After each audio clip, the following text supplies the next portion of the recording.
ایک پیغام عید کے لیے آپ کی خدمت میں عرض کرنا ہے۔ نبی پاک صلی اللہ تعالیٰ علیہ وآلہ وسلم کو جو چیز بڑی پسند ہے وہ ایثار ہے۔ اپنے منہ کا نوالا نکال کے کسی کو دے دینا، یہ حضور کو بڑا ہی پسند ہے۔ قربانی کرنا، ایثار کرنا، ضرورت ہوتے ہوئے کسی کی مدد کرنا۔ قرآن مجید آپ پڑھیں نا تو صحابہ کی تعریف قرآن نے بیان کی، فرمایا وَيُؤْثِرُونَ عَلَىٰ أَنفُسِهِمْ وَلَوْ كَانَ بِهِمْ خَصَاصَةٌ، فرمایا وہ دوسروں پر ایثار کر دیتے ہیں چاہے انہیں کتنی ہی ضرورت کیوں نہ ہو۔ عید قریب آ گئی، باوجود پابندیوں کے بازاروں میں رش بڑھ گیا۔ ہم تو سن رہے تھے کہ لوگوں کا کاروبار بند ہے، پر پتہ نہیں لوگ اتنی خریداری کرنے کیسے پہنچ گئے۔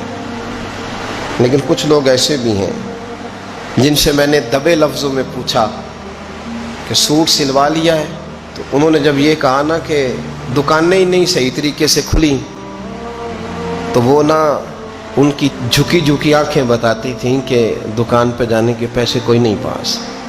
ایک شاعر تھا تو وہ کہتا ہے کہ میں کھلونوں کی دکان کے پاس سے گزرا، میں بھی ساتھ تھا، میرا بیٹا بھی اور میرا پوتا بھی۔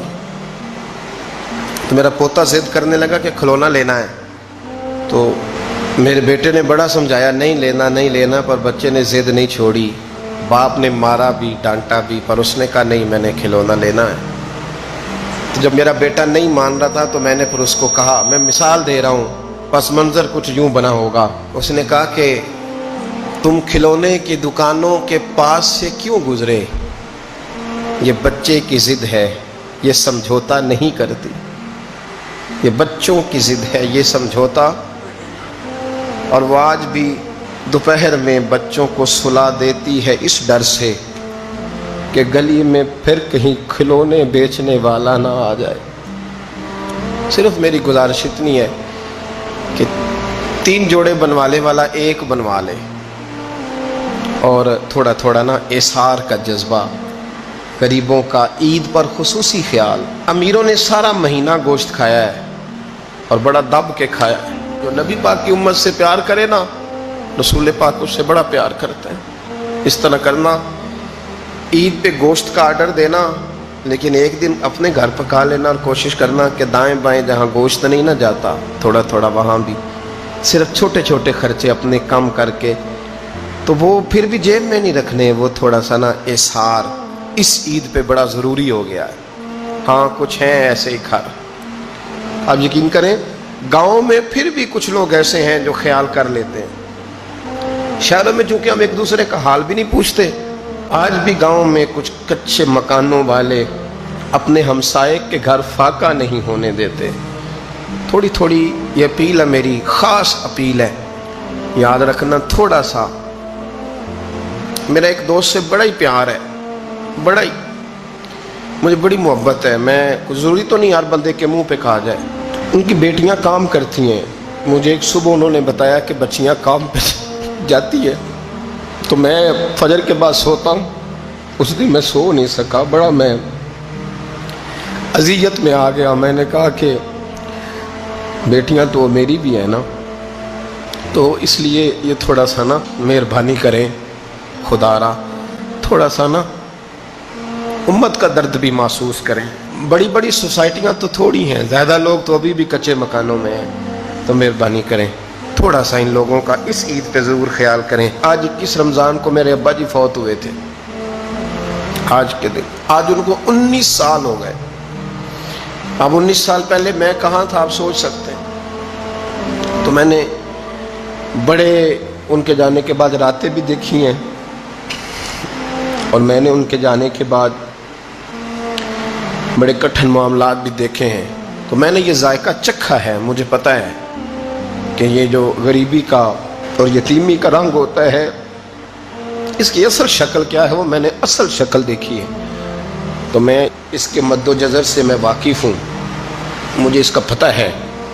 تو مہربانی فرمائیں، آپ سے میری یہ درد مندانہ اپیل ہے کہ تھوڑا تھوڑا دائیں بائیں ضرور توجہ کیجئے گا۔ رب کریم میری نبی پاک علیہ السلام نے فرمایا جو بندہ جو کام کرتا دنیا سے جائے گا وہی کام کرتا ہوا اٹھایا بھی جائے گا۔ ایک بندہ شراب کے نشے میں مر گیا تھا، شراب زیادہ پی لی، پھیپھڑے کام کرنا چھوڑ گئے۔ یا رسول اللہ صلی اللہ علیہ وسلم یہ شراب میں مر گیا ہے۔ فرمایا معاذ اللہ قیامت میں اٹھے گا تو اس کے منہ سے شراب کی بدبو آ رہی ہو۔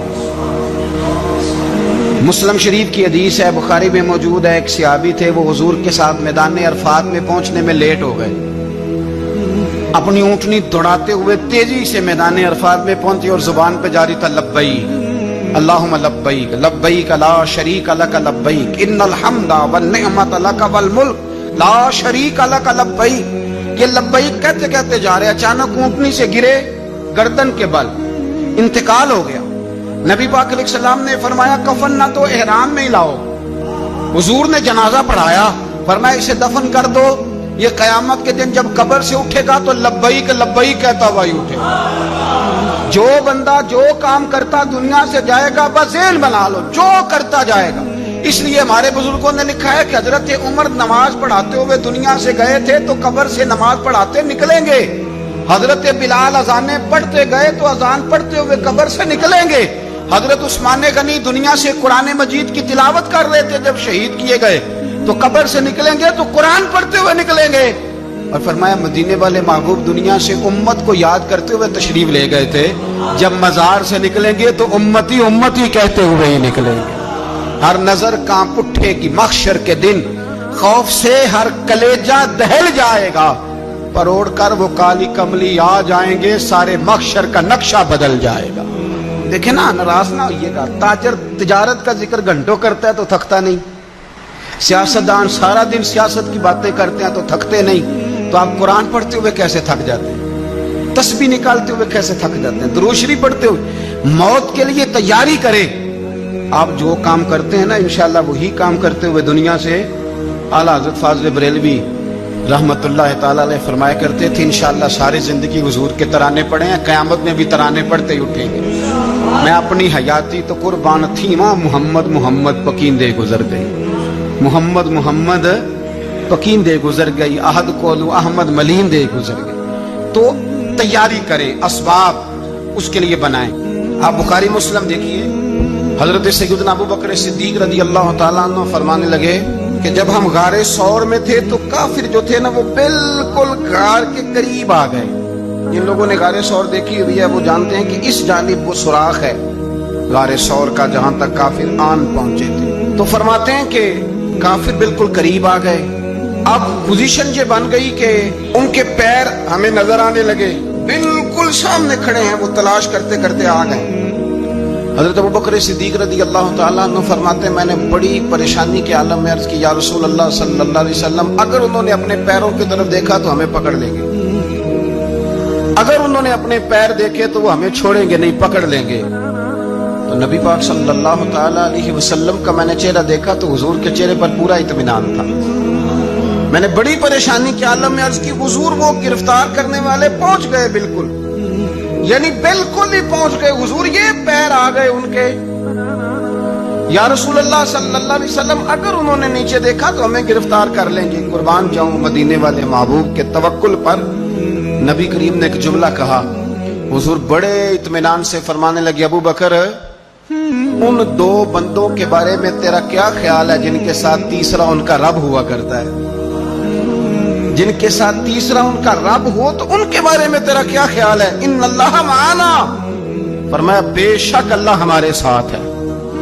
تو اللہ کی ذات پر توکل، بھروسہ اس کے فضل پر، اس کے کرم پر۔ دیکھیں نا ہمارے ہاں بہت زیادہ بعض لوگ خوف کا شکار ہو جاتے ہیں، ڈرتے پھرتے ہیں، سہمے رہتے ہیں۔ اور خدا کے بندے تیرا ڈر تجھے مارے گا، تیرا خوف تجھے مار ڈالے گا، تیرا ڈر جو ہے وہ تجھے کمزور کر دے گا۔ اگر تیرے اندر قوت ہے، اگر تیرے اندر ہمت ہے، جو لوگ روب کا شکار ہو جاتے ہیں وہ چلے جاتے ہیں، وہ ختم ہو جاتے ہیں، اور جن کی قوتیں باقی رہتی ہیں، جن کی ہمتیں باقی رہتی ہیں، جن کی طاقتیں باقی رہتی ہیں، وہ جسمانی طور پر تو جوان ہوتے ہیں، اللہ انہیں روحانی طور پر بھی جوانی عطا فرمائے۔